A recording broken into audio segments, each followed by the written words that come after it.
Dan insya-Allah pada malam ini kita akan mengupas pada bab yang ke-8,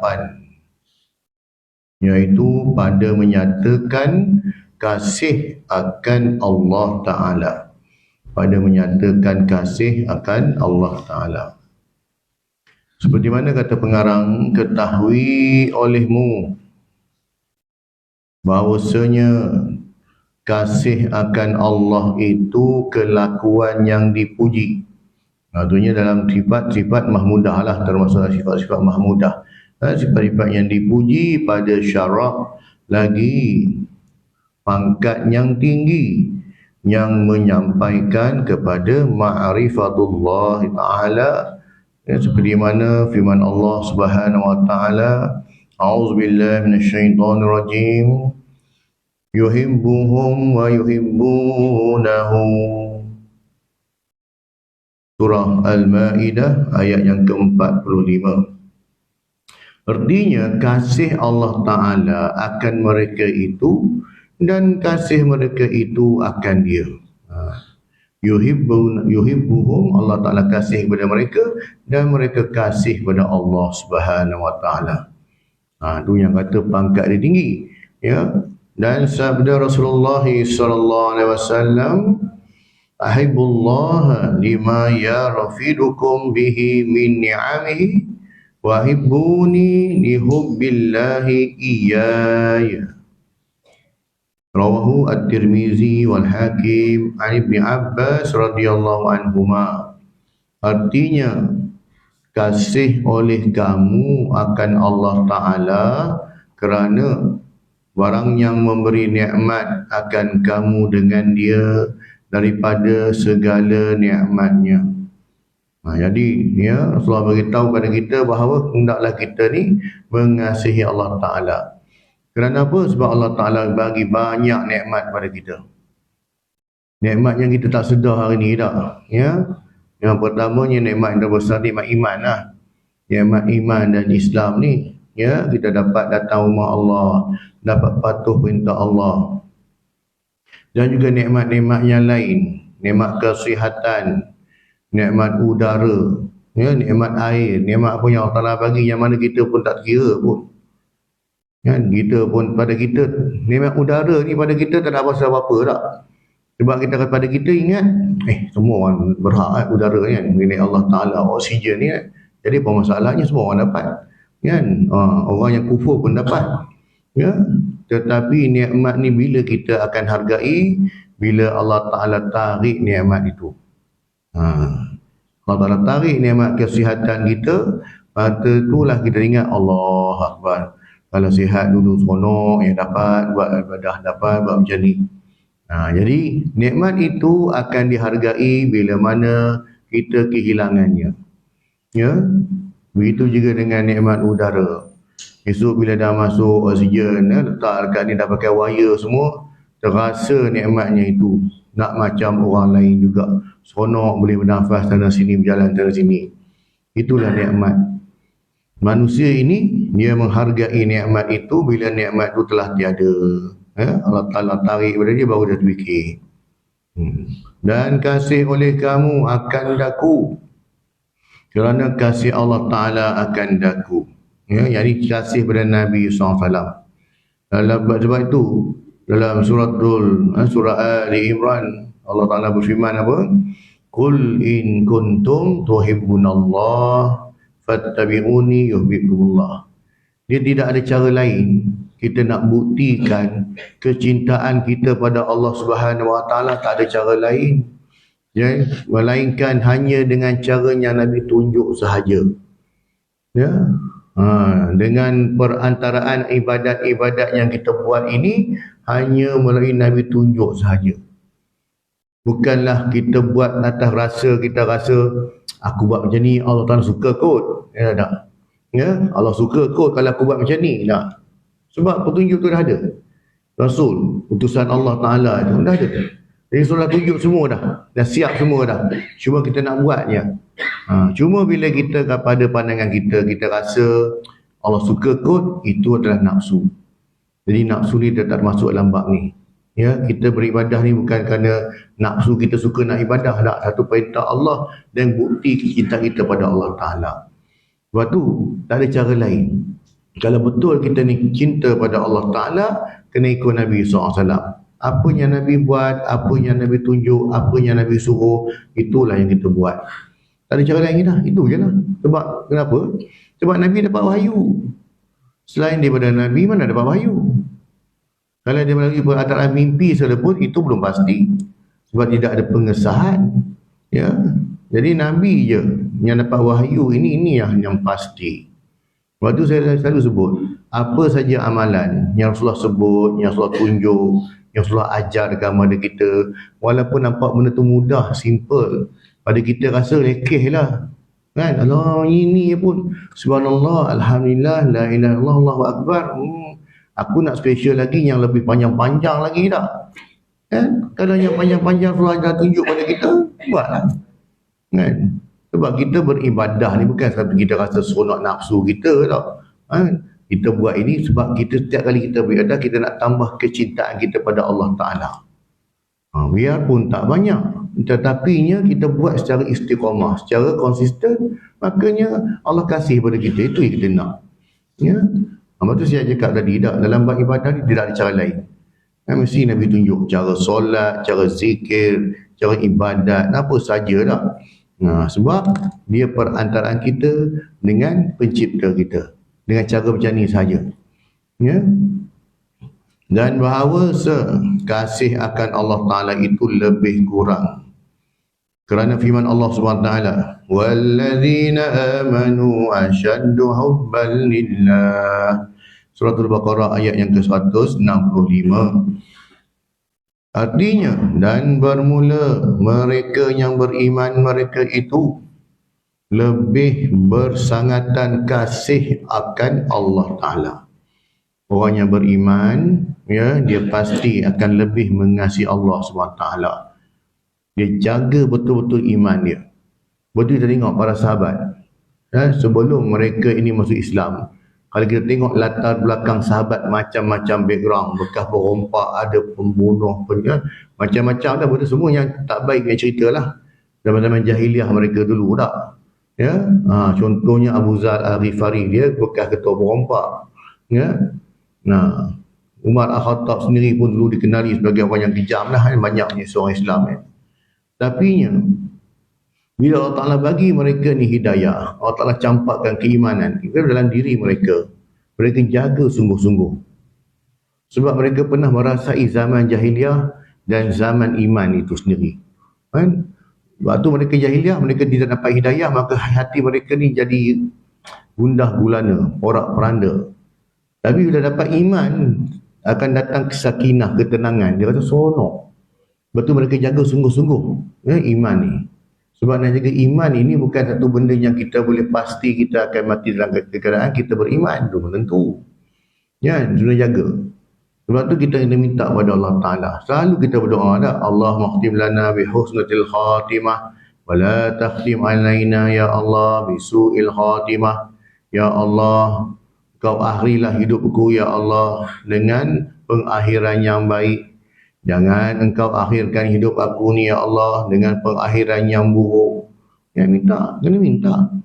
Ya. Dan man aradallahu bihi khaira fayufaqihu fid din. Kalau hadis riwayat Ahmad sebut, barang siapa yang Allah Ta'ala nak bagi dia kebaikan, maka Allah Ta'ala akan bagi dia kefahaman agama. Ada orang mungkin dia ni, ya, jarang solat, jarang, dia orang yang baik. Tapi mungkin dia faktor kejahilannya itu. Tapi dia orang yang baik, dia suka tolong orang, dia suka bantu orang. Maka atas kebaikannya itu, maka Allah Ta'ala campakkan hidayah pada dia.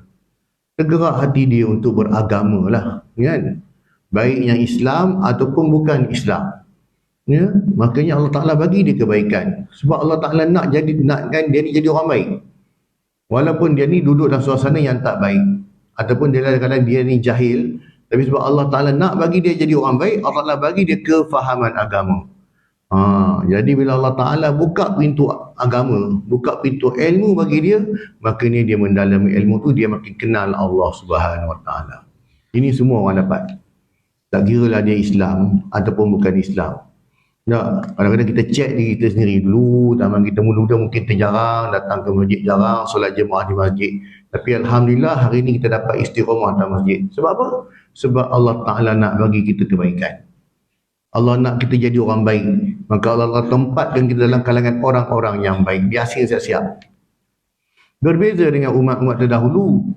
Kalau umat-umat Nabi-Nabi terdahulu, Allah Ta'ala kalau nak turunkan azab ke atas satu kaum itu, maka Allah Ta'ala akan asingkan dulu. Asingkan dulu. Yang mana umat yang beriman dengan Nabi, ya, Nabi ketika itu, baik Nabi Nabi Saleh ke, Nabi Nuh ke, maka Allah akan asingkan. Yang baik-baik keluarkan dulu, tinggal yang jahat-jahat. Yang jahat-jahat inilah Allah Ta'ala akan azab. Tapi hari ini dia tak jadi macam tu. Allah Ta'ala bagi pada siapa saja. Yang penting kau nak jadi baik, aku bagi kau kebaikan. Dengan cara Allah Ta'ala buka pintu ilmu. Mula belajar ilmu, mula nak mendekati rumah Allah tu, kan? Maka kita syukur banyak-banyak. Yang kita kena minta supaya Allah Ta'ala kekalkan kita ni dalam kebaikan. Bila Allah Ta'ala dah bagi kita kebaikan, kita minta pada Allah supaya kebaikan itu kekal dalam diri kita. Kemudiannya, bersangatan kasih akan Allah Ta'ala dan bahawasanya umat telah ijma' atas bahawasanya kasih akan Allah Ta'ala dan Rasulnya fardu, artinya wajib, ya, kalau tertinggalkan berdosa, dan telah menjadikan oleh Rasulullah SAW akan kasih akan Allah Ta'ala itu daripada syarat iman pada beberapa hadis, ya, kerana bersembah Abu Zuraim, ya, Abu Razin Al-Aqili, dia berkata apa? Hai Rasulullah, apa itu iman? Ma huwal iman? Bersabda Nabi SAW bahawasanya adalah Allah Ta'ala dan Rasulnya lebih dikasihi kepada engkau daripada barang yang lain, daripada keduanya. Orang yang kasih pada Allah dan Rasul, dia lebih, ya, kedudukan paling tinggi kita kena kasih pertama Allah, keduanya Rasul, yang ketiga baru datang pada mak dan ayah, kan? Allah dan Rasul dulu, kemudian baru datang mak ayah. Dan datang oleh Badui kepada Nabi. Badui ni kita tahu, orang Arab kampung padang pasir lah. Kalau kita hari ni kita sebut orang asli duduk lautan, kan, yang jarang duduk dengan jauh pada bandar. Jadi Arab Badui pun macam ni. Mereka duduk di padang pasir dan jauh dari bandar. Dan mereka ni, orang Badui ini ialah orang yang mana mereka ni satunya lurus lah. Lurus ni orang. Tak reti nak kona-kona. Kemudian mereka ni kasar. Ya. Cakapnya itu dia tak ada nak orang kata nak berkias-kias. Tanya direct terus. Tak ada simpan pantun lagi dah. Ni. Dan datang oleh Badui kepada Nabi SAW, maka bersembah ia, hai Rasulullah, bila hari kiamat? Tu senang. Tak ada nak bantu-bantu lagi dah. Kita duduk sibuk nak tanya cara semayang, macam mana cara puasa, dia tak ada. Dia terus tanya kiamat bila, senang. Nak terus tanya kiamat je. Maka bersabda Nabi SAW, ya, apa engkau sediakan baginya? Ya, ma istaidaduka, apa persiapan engkau untuk menghadapi kiamat? Maka bersembahlah orang yang Badui tadi, dia menjawab, tiada menyediakan aku baginya akan sembahyang yang banyak dan tiada puasa, melainkan bahawasanya aku kasih akan Allah Ta'ala dan Rasulnya. Maka jawab Badui tadi, bila mana dia tanya kepada Rasulullah, bila kiamat? Maka Rasulullah tanya balik, apa persiapan kau nak menghadapi kiamat ni? Maka jawab dia, aku ni tak adalah buat banyak persiapan. Selain pada semayang, puasa aku buatlah. Tapi lebih-lebih tu tak adalah juga. Ya, tetapi aku ni kasih kepada Allah Ta'ala dan Rasulnya. Maksudnya dia menjagalah perintah Allah dan Rasul. Cuma dari segi ibadah tak adalah lebih-lebih. Kalau nak kata bangun tahajud setiap malam tu tak adalah juga. Kalau nak kata dia bersedekah setiap hari tak adalah juga. Tapinya adalah buat, tak banyak lah. Cuma dia ni kasih pada Allah dan Rasul. Maka bersabda Nabi SAW, ya, kepada dia, Al-mar'u ma'aman ahabba. Artinya bermula seseorang itu serta mereka yang kasih akan dia. Maksudnya seorang itu dia akan bangun, dia akan bersama dengan orang yang dia kasihi. Kalau kita mati dalam keadaan kita mengasihi Allah dan Rasul, makanya insya-Allah di akhirat esok kita akan dapat syafaat Nabi SAW. Kena ada perasaan cinta. Kan sebab tu bagaimana nak kita rasakan perasaan cinta itu dalam diri kita bila mana kita cuba belajar mengenal sunnah Nabi SAW. Apa saja amalan harian kita, baik dari segi makan, kita memang makan setiap hari tak? Minum pun memang minum setiap hari tak? Itu mengetih setiap hari memang biasa kita buat. Tapi kita cek balik, adakah amalan aku ni menepati sunnah ataupun tidak? Ambil dengan tangan kanan, minum dengan tangan kanan.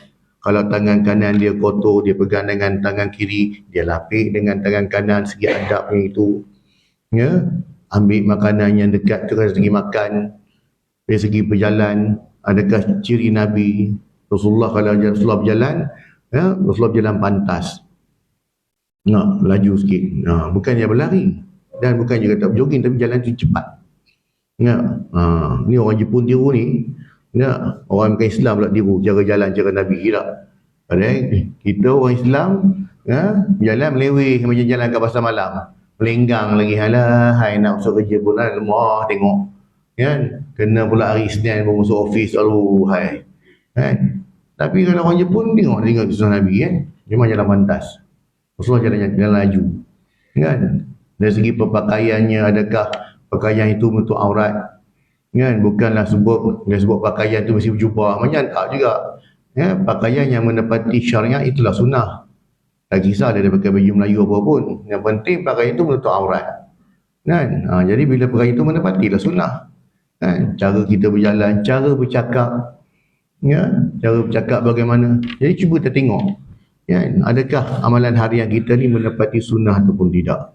Kalau dapat itu okeylah kan, dapat tepati sunnah okey tu. Kemudiannya, dan ketahui olehmu bahawasanya makna kasih itu ya, makna kasih itu cenderung hati kepada sesuatu yang disukai, dan bahawasanya tiap-tiap yang sedap itu dikasihi akan dia. Maksudnya kita suka akan sesuatu itu, cenderung hati dia kan. Kita kasihkan seorang, kita suka kan seseorang itu atas peribadi dia, akhlak dia, komunikasi dia. Dan jika kuat kasih itu dinamakan akan dia asyik. Asyik ni bahasa Arab kan, bahasa Melayu pun dia rindu kan. Dia akan timbul perasaan rindu. Orang yang mana istiqamah datang ke masjid, satu hari ditakdirkan dia tak dapat datang atas faktor keuzuran, dia tak sihat dan sebagainya, rindu nak mari masjid ya, lama-lama kan. Lepas tu duduk kata, aku ni dah 2 minggu dah dapat datang masjid, ya Allah, tak sihat-sihat ni kan, tak kebah-kebah lagi, demam ke apa dah. Perasaan dia tentang perasaan rindu. Maksudnya hati dia telah terpaut ya pada masjid itu. Dan makna benci itu liar hati daripada sesuatu kerana keadaannya menyakiti.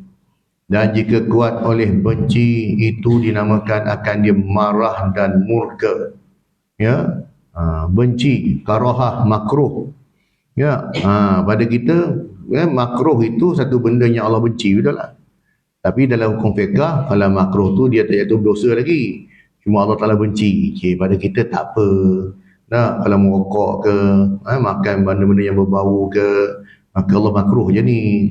Ya, jadi beza ya, makruh makan bawang, makan durian dengan makruh yang dikatakan hukum dalam bab merokok tu lain, tak sama. Ya, lain beza dia.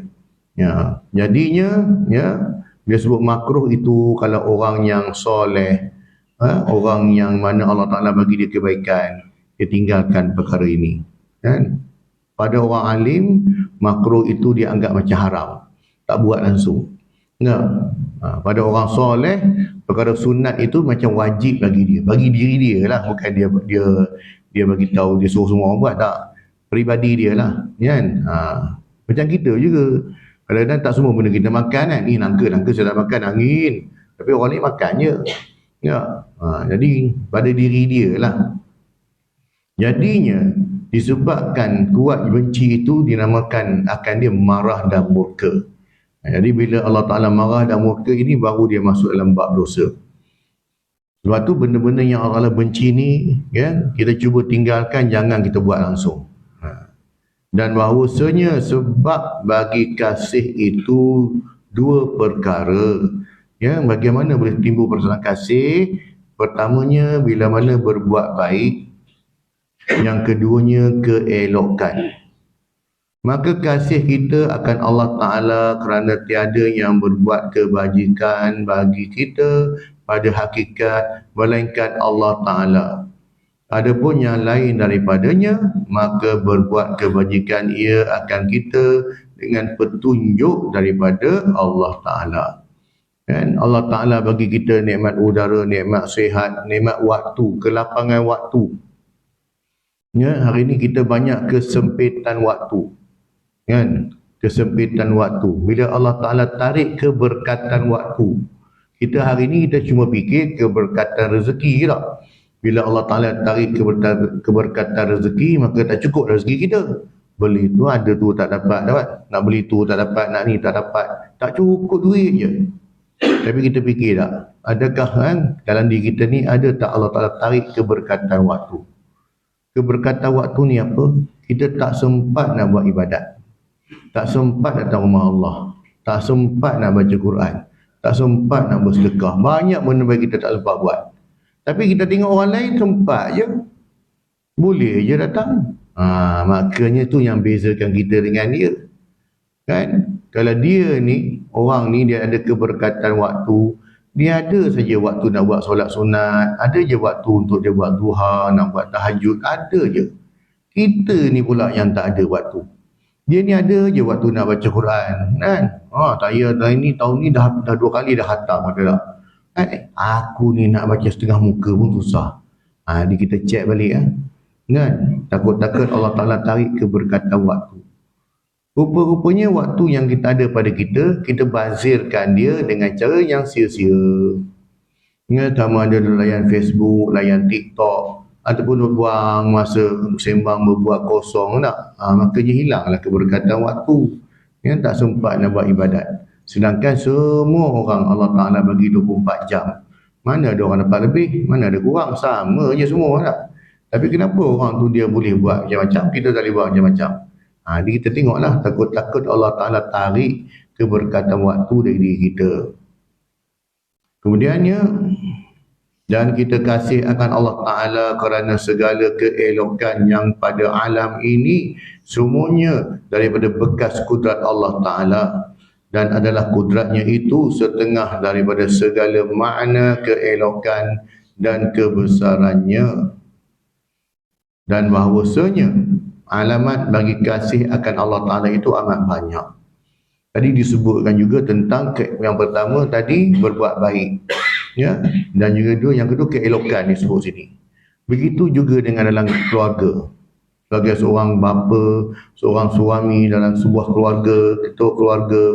Ya, kalau bapa ataupun suami dapat menyediakan kemudahan-kemudahan dalam keluarganya, maka akan bertambah kasih isteri dan anak-anaknya kepadanya.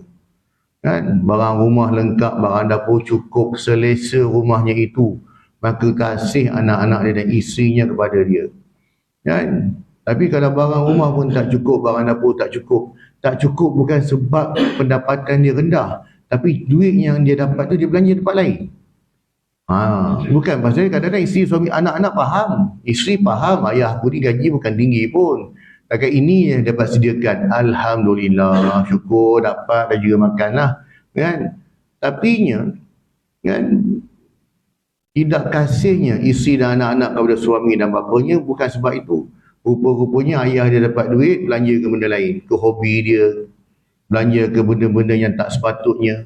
Patutnya utamakan dulu barang-barang keperluan rumah. Dia lebih utamakan barang-barang dia dulu. Ini yang menyebabkan perasaan benci, perasaan tidak kasih wujud dalam isteri, dalam hati isteri dan anak-anak. Dia tahu yang kau tu berduit banyak, tapi itu tengoklah, kan? Beras pun tak cukup, tu tak cukup. Tapi duit dia habis ke benda lain. Nak make up kereta ke, nak beli barang-barang dia punya equipment, apa kalau dia minat memancing contoh dah, habis ke situ. Kalau dia minat berbasikal, habis duit ke tempat berbasikal. Beli rantai basikal saja pun dah RM200, RM300 rantai. Ya, ini kalau RM300 tu boleh dapat barang dapur dah sebulan lepas dah tu. Kan? Jadi bukanlah sebab tidak kasihnya anak dan isteri kepada suami tadi, atas sebab ya dia ni gaji kecil, tapi atas sebab dia tidak pandai mengaturkan ke mana keperluan dulu dia kena dahulukan. Itu yang timbul perasaan macam tu. Ya? Dan bahawasanya alamat akad bagi kasih akan Allah Ta'ala itu amat banyak. Setengah daripadanya mendahulukan oleh seseorang akan mengerjakan yang disuruh oleh Allah Ta'ala atas yang disukai nafsunya. Dan setengah daripadanya rindu kepada menjumpai Allah Ta'ala, ini dengan mati. Ya, pertamanya dia ini mengerjakan apa yang Allah Ta'ala suruh. Dan dia jadikan perintah Allah Ta'ala itu sebagai satu benda yang pada diri dia ni, benda yang memang dia buat dan dia suka nak buat. Ya? Solat, dia tak sabar tak. Habis solat maghrib tunggu isyak pula kan. Dan antara fatrah maghrib isyak diisikan dengan benda yang bermanfaat. Nah, besok habis isyak bercita-cita pula nak datang subuh pula. Maksudnya hati dia ni sentiasa nak mari masjid. Seronok. Dia merasakan bahawa ya, perintah Allah itu bukan beban, tetapinya adalah untuk manfaat diri dia. Ini semua bekalan aku untuk kubawa nanti di akhirat. Wa tazawwadu fa inna khairaz zadi taqwa. Allah Ta'ala kata dalam surah Al-Baqarah, berbekallah kamu kerana sebaik-baik bekalan itu ialah ketakwaan. Jadi semua yang dia buat begini, dia semayang, baca Quran, bertahajud, apa solat sunat, jaga amalan-amalan sunat, semua dia buat, dia bukan kerana beban. Tapi dia kata dia seronok nak buat bagi diri dia sebagai seorang hamba, dia memang dia kena buat. Ini semua bekalan aku nanti di akhirat. Dia nampak macam tu. Makanya orang yang macam ni lah, ya, maka makam pangkat dia tinggi. Sebab apa? Dia buat sesuatu tu bukan kerana beban, tapi kerana dia tahu diri aku ni hamba, aku kena buat. Dan dia seronok, dia suka nak buat benda tu. Kan? Sebab dia cintakan akan ibadah. Orang yang hatinya keras, mereka lebih mencintai perkara-perkara maksiat. Ya, jadi bila sebut maksiat ini sudah pasti dah jauh daripada Allah SWT.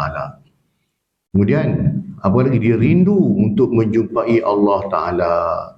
Kan? Nak jumpa dengan Allah Ta'ala. Kan? Perasaan rindu tu.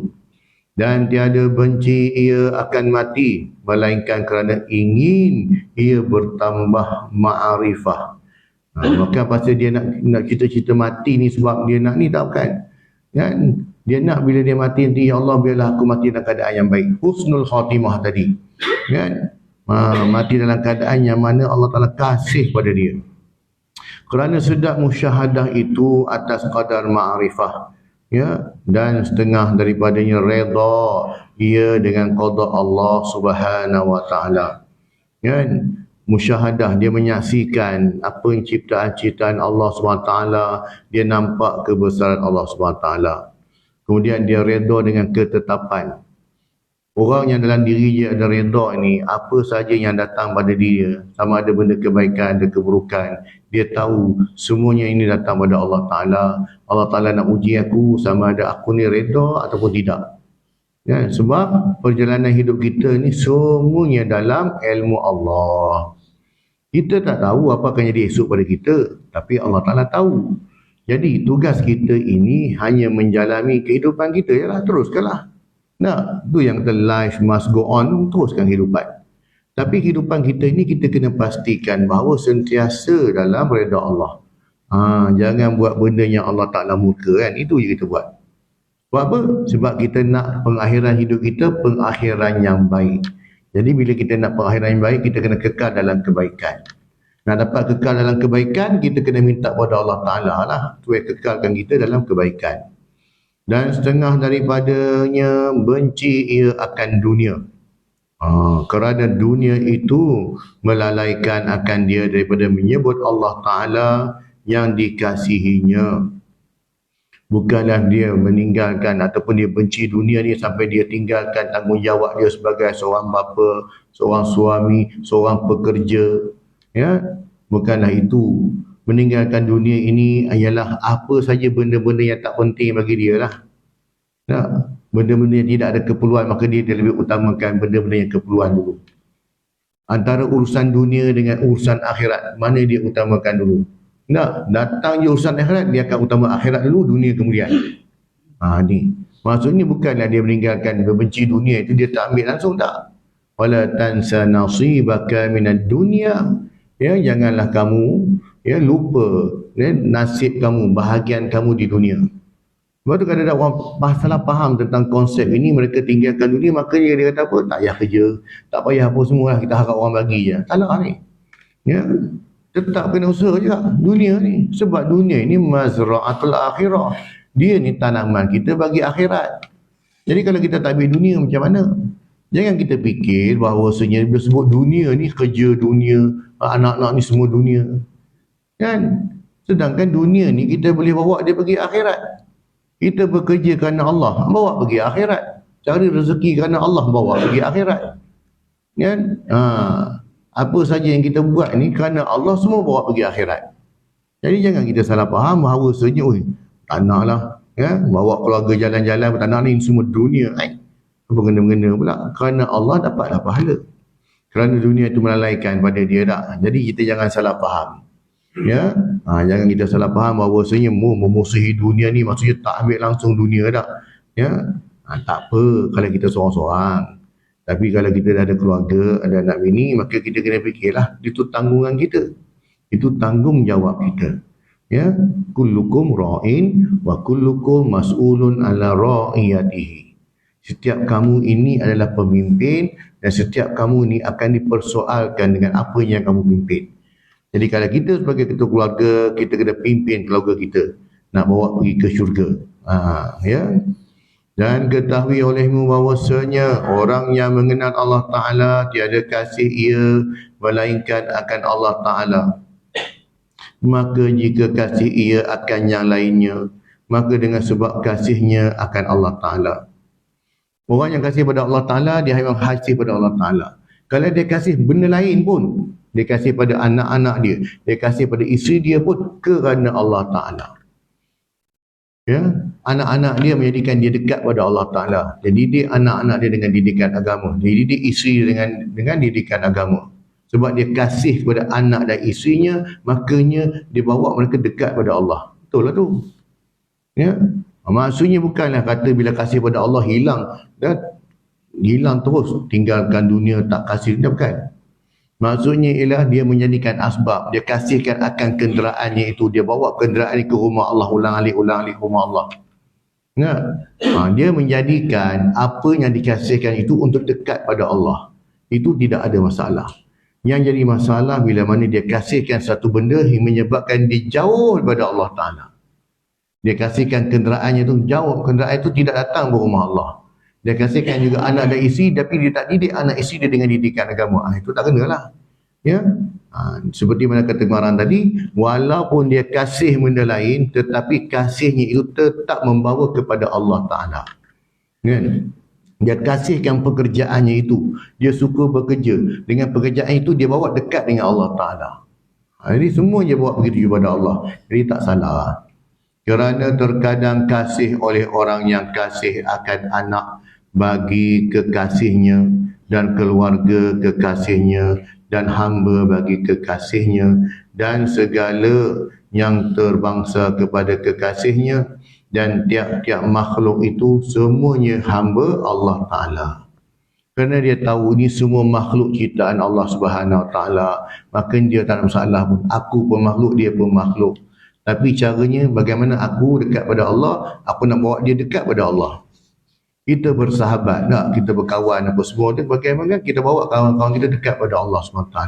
Tak salah pun. Jadi maksudnya, kita bijak memanipulasi. Ya, maksudnya kita memanipulasi, maksudnya kita tidak tertipu dengan dunia ini, tapi kita bawa dunia ini dekat pada Allah Ta'ala. Jadi, bagi kita faham konsep ini, makanya dia tahulah kita bahawasanya dunia ni bukanlah musuh ataupun yang patut dibenci dengan sebenci-bencinya demikian hingga tinggalkan langsung dunia, tak ambil langsung tak. Bukan. Kita kasihkan dunia, kita bawa dunia itu bawa kepada Allah SWT. Sebab tu kadang-kadang orang datang dia kata, aku ni kasih pada Allah, tengok saya pakai pakaian yang mahal sebab saya kasih pada Allah, beli jubah yang mahal-mahal. Tak, saya pakai jam yang mahal sebab saya kasih pada Allah, nak tengok waktu semayang senang.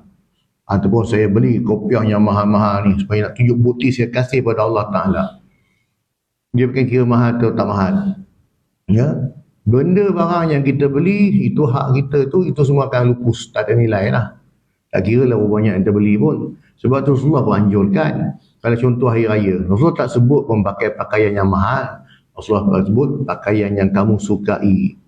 Kalau ada pakaian baru, pakailah pakaian yang baru. Tak, kalau ada pakaian yang kamu suka, tak sebut nilai. Kenapa tuan-tuan? Ya, untuk kita kasih pada Allah tak perlu dibuktikan dengan nilai. Aku beli ni mahal, aku beli tu mahal, ni mahal. Sebab benda yang kita beli dia akan lupus. Semuanya akan hilang. Tetapi yang kekal apa dia? Apa yang kita sedekahkan. Barang, apa harta yang kita sedekahkan, itu yang akan kekal sampai akhirat. Yang kita duk kata tadi beli baju mahal apa mahal tadi itu untuk diri kita je pun. Kan? Tetapi apa yang kita sedekahkan, duit kita sedekahkan 300 kepada anak yatim. Kita bagi 400 untuk pengurusan surau, nak buat aktiviti. Kita bagi 700 kepada masjid untuk menjalankan aktiviti. Ataupun kita beli barang-barang apa dah. Inilah amal jariah kita. Yang ini yang akan bawa pergi akhirat. Yang ini yang akan annamu, dia akan bertumbuh. Dia akan tumbuh nanti. Kan? Ini yang akan jadi kita punya bekalan di akhirat. Apa yang kita pakai semuanya habis. Tak kira lah berapa ratus kita beli pun. Ya, apa yang kita sedekahkan, infakkan, itu yang akan kekal. Maka jika kasih ia akan Rasulullah SAW, nescaya kasih ia akan dia kerana bahawasanya pesuruh bagi kekasihnya. Dia cintakan Nabi SAW kerana Allah SWT, kerana Nabi itu kekasih Allah dan kekasih bagi kekasihnya. Dan jika kasih ia akan sahabat radhiyallahu anhum, yakni para sahabat Nabi lah, maka kerana bahawasanya mereka itu kasih akan pesuruh Allah Ta'ala. Dia kasihkan para sahabat Nabi sebab para sahabat Nabi itu kasih pada Allah Subhanahu Wa Ta'ala. Ya, itu sebab. Jadinya atas sebab itu dia kasih. Kita kasihkan seorang itu sebab apa? Sebab dia cinta pada Allah, kita pun kasih pada dia. Kita kasihkan para alim ulama. Kenapa? Dengan alim ulama itu mereka ini membawa kita mengenal agama. Para alim ulama bawa kita kenal pada Allah Subhanahu Wa Ta'ala, kan? Dan bahawasanya mereka itu kasih akan Allah Ta'ala dan mereka itu hamba yang sentiasa taat akan dia. Dan jika kasih ia akan makanan, maka kerana bahawasanya menguatkan ia akan badannya pada mengerjakan perintah Allah SWT, yakni kekasihnya. Ya, dia makan pun, ya, makanan itu sebab apa?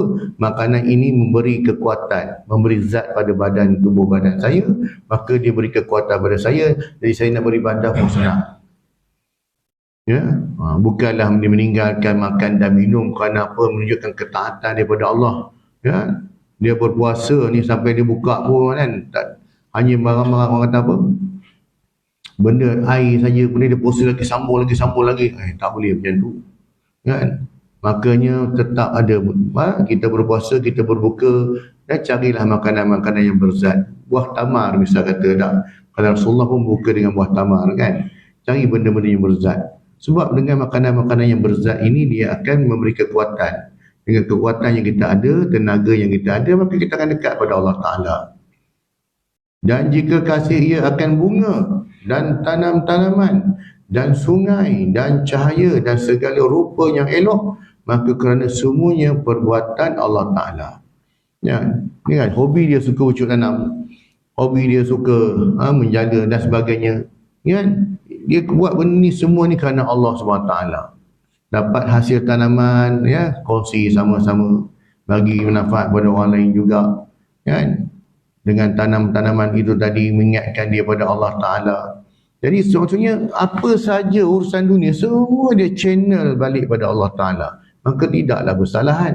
Ya, semua dia channel, semua balik pada Allah. Sebab apa? Ini semua cerita Allah Ta'ala. Maka dan menunjuk atas keesaannya dan kekuasaannya, dan memperingat akan segala sifat keelokannya dan kebesarannya. Nampak kehebatan Allah pada tumbuh-tumbuhan, pada langit, pada laut, semua nampak kehebatan Allah. Dan jika kasih ia akan orang yang perbuat kebajikan baginya dan akan guru yang mengajarnya, maka kerana mereka itu wasitat, ataupun perantaraan antaranya dan antara kekasihnya. Saya sebut tadilah cinta pada ulama, para alim ulama. Kenapa? Mereka inilah yang mendekatkan kita, memperkenalkan kita pada agama. Orang alim inilah yang mendekatkan kita, mengenal kita akan ketaatan kepada Allah Ta'ala. Maka kita kasih kepada mereka, antara kekasihnya dan antara kekasihnya, pada menyampaikan ilmu dan kebajikan kepadanya. Sebab tu dia kasih pada guru dia kasih pada ibu bapa dia, ya, dan mengetahui ia akan bahawasanya Allah Ta'ala yang memberi taufik, ya, bagi mereka itu pada mengajar dan berbuat kebaikan. Dan sebesar-besar makhluk yang berbuat kebaikan atas kita iaitu Rasulullah sallallahu alaihi wasallam. Kan? Rasulullah yang mengajak kita, membawa kita kepada hidayah. Kan? Dengan Rasulullah lah, asbab Rasulullah lah kita mendapat nikmat Islam hari ini. Ya, nikmat agama hari ini. Dengan berkat dakwah Nabi lah. Kalau para sahabat, mereka tidak keluar daripada bumi Mekah, tidak keluar daripada bumi Madinah. Semua duduk di Madinah saja. Islam tidak tersebar. Kan? Kalau khalifah-khalifah tidak menyebarkan agama, Islam pun tak sampai ke tanah Melayu ni lah. Apa agama kita kan? Alhamdulillah. Dengan berkat kesungguhan juhud para sahabat ni, sampai agama ni ke tanah Melayu kita ni. Dapatlah kita buat agama. Dan bagi Allah Ta'ala jua puji dan limpah kurnia dengan menjadikannya dan membangkitkannya jadi pesuruh seperti firman-Nya. وَالَّذِي بَعَثَ فِي الْأُمِّيِّينَ رَسُولًا مِّنْهُمْ يَتْلُو عَلَيْهِمْ آيَاتِهِ وَيُزَكِّيهِمْ وَيُعَلِّمُهُمُ الْكِتَابَ وَالْحِكْمَةَ. Surah Al-Jumu'ah ayat yang kedua. Artinya, ia jua Tuhan yang membangkitkan pada orang Arab yang tiada pandai menulis, kan, al-ummiyina, yang tidak pandai menulis dan membaca kitab, akan pesuruh daripada mereka itu, iaitu Muhammad sallallahu alaihi wasallam. Membaca ia atas mereka itu akan Quran dan membersihkan ia akan mereka itu daripada syirik, dan mengajar ia akan mereka itu akan Quran pada segala hukum yang di dalamnya. Maka tiada ada Rasulullah SAW itu melainkan hamba Allah yang disuruh menyampaikan perintah Tuhannya. Kan, Rasulullah yang bawa agama ni pada orang-orang Arab yang ummiin, yang tak pandai baca, tak pandai menulis. Rasulullah bacakan Al-Quran kepada mereka. Dengan atas sebab itu mereka beriman dan mereka itu bertambah imannya itu. Ya, inilah. Seperti firman Allah SWT, "Wa ma 'ala rasuli illa al-balaghul mubin." Artinya tiada atas pesuruh melainkan menyampaikan yang nyata ia.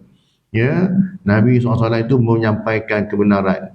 Semua yang Rasulullah sampaikan itu tidak ada yang Rasulullah sembunyikan pun. Ya, tidak ada Rasulullah sembunyikan, semua Rasulullah sampaikan. Sebab itulah kalau ada orang mendakwa ada lagi ilmu Islam yang belum sampai, bohong. Sebab Rasulullah dah sampaikan semua. Buktinya dalam kitab-kitab hadis, dalam kitab fiqh, semua ulama-ulama dah bahaskan dah. Tidak ada ilmu yang tersembunyi pun. Ya, melainkan Rasulullah telah menyampaikan. Kalau dia kata ada lagi ilmu tak sampai, maka dia telah mendustakan Nabi SAW. Tak kala Nabi tak sampaikan, Rasulullah tanya pada sahabat, "Ala ubalighukum," dalam peristiwa Hajjatul Wada'. Kan, tidakkah aku telah menyampaikan semuanya? Maka sahabat kata, "Bala ya Rasulullah, bahkan ya Rasulullah, engkau telah menyampaikan semuanya." Jadi kalau ada orang mendakwa, ya sebenarnya ada lagi ilmunya Rasulullah tak bagi. Cuma kita je tak tahu dia, tak ada bohong. Ya, sebab semua ilmu Rasulullah ni tidak ada sembunyi, semuanya ada termaktub dan tulis dan disebarkan. Kemudiannya yang nyata, dan firman-Nya, "Innaka la tahdi man ahbabta walakinnallaha yahdi man yasha." Artinya bahawasanya engkau tiada menunjuki engkau akan mereka yang engkau kasih akan dia, dan tetapi Allah Ta'ala menunjuki ia akan mereka yang menghendaki ia akan dia, dan amati olehmu akan firman Allah Ta'ala. Kan? Sungguhnya engkau Muhammad, innaka la tahdi man ahbabta, wahai Muhammad, engkau tak boleh nak bagi hidayah kepada siapa yang kau suka. Walakinna Allah yahdi man yasha, tetapi Allah Ta'ala lah yang akan beri hidayah pada siapa yang dia nak. Sebab tu saya kata hidayah tu cukup mahal, tuan. Allah Ta'ala dah bagi kita hidayah kebaikan ni, boleh datang rumah Allah, boleh tak minta Allah kekalkan. Kalau Allah cabut esok, habis. Berapa ramai orang macam ni, tuan? Kan? Dulu waktu dia susah, kan? Dia tak nampak benda lain dah, kan? Dah minta pada makhluk, semua orang tak nak tolong dia. Maka dia datang rumah Allah, dia sembah Allah, dia minta pada berayu-rayu, Allah Ta'ala bagi kepada dia. Dan dia dapat nikmat itu melebihi apa yang dia telah hilang. Tapi dengan nikmat yang Allah Ta'ala bagi, dia telah lupa. Dia ingat, oh kan, ini nikmat atas usaha aku. Maka dia lalai pada Allah Ta'ala. Kan? Kita bimbang kalau Allah Ta'ala cabut hidayah tu, dia terus jauh pada Allah Ta'ala. Ini kita bimbang. Sebab itulah hidayah ni kita minta. Kena minta. Firman Allah SWT, وَرَأَيْتَ النَّاسَ يَدْخُلُونَ فِي دِينِ اللَّهِ أَفْوَاجًا فَسَبِّحْ بِحَمْدِ رَبِّكَ وَاسْتَغْفِرْهُ إِنَّهُ كَانَ تَوَّابًا. Surah An-Nasr ayat yang ke-2 dan 3. Artinya, dan melihat engkau akan manusia masuk mereka itu ke dalam agama Allah Ta'ala satu jamaah. Maksudnya secara berbondong-bondong. Ini ya, ayat ini turun pada peristiwa pembukaan kota Mekah, Fathul Mekah pada tahun ke-8 Hijrah. Kemudian daripada masuk mereka itu seorang maka mengucap tasbih olehmu dan memuji Tuhan engkau dan minta ampun olehmu akan dia. Kerana bahawasanya Allah Ta'ala itu sangat menerima taubat. Maka menempatkan Allah Ta'ala akan Rasulnya Rasulullah SAW pada pangkat mata memandang saja dan berfirman ia, apabila engkau lihat hamba Allah Ta'ala masuk di dalam agama Allah, maka berkata olehmu dengan kepujian Allah Ta'ala. Ini ucapan puji, Alhamdulillah lah. Tiada ya dengan kepujianku, dan ialah makna tasbih ya, dan memuji Tuhanmu. Ucapkan tasbih subhanallah dan memuji alhamdulillah. Maka jika berpaling hati engkau kepada diri engkau dan usaha engkau, maka minta ampun olehmu. Kalau kita rasa ya kejayaan yang kita dapat, kesenangan yang kita dapat itu atas diri kita, ini Allah Taala beritahu ya. Kalau kita perasan aku berjaya hari ini sebab aku berjaya ini sebab orang ni bantu aku berjaya sebab ni, maka minta ampun pada Allah. Sebab semuanya datang dari Allah. Allah hantar orang ini untuk bantu kita, maka kita berjaya. Ini asbab, bukan sedia. Jadi ini Allah Ta'ala beritahu tadi. Kalau dalam perasaan hati kita menyangka bahawasanya kita berjaya sebab diri kita, bukan orang lain, bukan kerana Allah, maka minta ampunlah banyak-banyak sebelum Allah Ta'ala tarik balik nikmat tu. Maka minta ampun olehmu akan dia supaya menerima taubat ia atas engkau berkata akan dia oleh hajat Hujatul Islam. Ya, seperti kita kata Hujatul Islam dalam kitab Al-Arba'in pada Usuluddin. Ya, kata Imam Al-Ghazali kata apa? Dan tak kala adalah setengah daripada alamat kasih akan Allah Ta'ala redha dengan qadanya. Maka hamba ya giringkan akan bab kasih ini dengan bab redha dengan qada Allah Ta'ala. Maka hamba berkata ya bab yang ke-9 nantilah ya. Wallahu ta'ala alam. Jadi alhamdulillah tuan, kita selesai mengupas pada bab yang ke-8. InsyaAllah pada kuliah akan datang kita akan masuk pula pada bab yang ke-9, iaitu pada menyatakan redha dengan qada Allah Ta'ala. Sungguhnya apa yang baik itu pada Allah SWT, sebenarnya kelemahan dan kekurangan saya mohon ampun dan maaf daripada kelemahan diri saya sendiri. Semoga Allah Ta'ala kurniakan kepada kita kefahaman dan juga kekuatan untuk kita amalkan dan sampaikan insya-Allah. A'udzubillahi minasyaitonirrajim. Bismillahirrahmanirrahim. Alhamdulillahirabbil alamin. Wassalatu wassalamu ala sayyidina mursalin wa ala alihi wa sahbihi ajma'in. اللهم ربنا زدنا علما وارزقنا فهما وعملا مقبولا اللهم اجعل جمعنا هذا جمعا مرحوما وتفرقنا من بعده تفرقا معصوما اللهم ربنا آتنا في الدنيا حسنة وفي الآخرة حسنة وقنا عذاب النار وصلى الله على سيدنا محمد وعلى آله وصحبه وبارك وسلم والحمد لله رب العالمين سبحانك اللهم وبحمدك أشهد أن لا إله إلا أنت أستغفرك وأتوب إليك السلام عليكم ورحمة الله وبركاته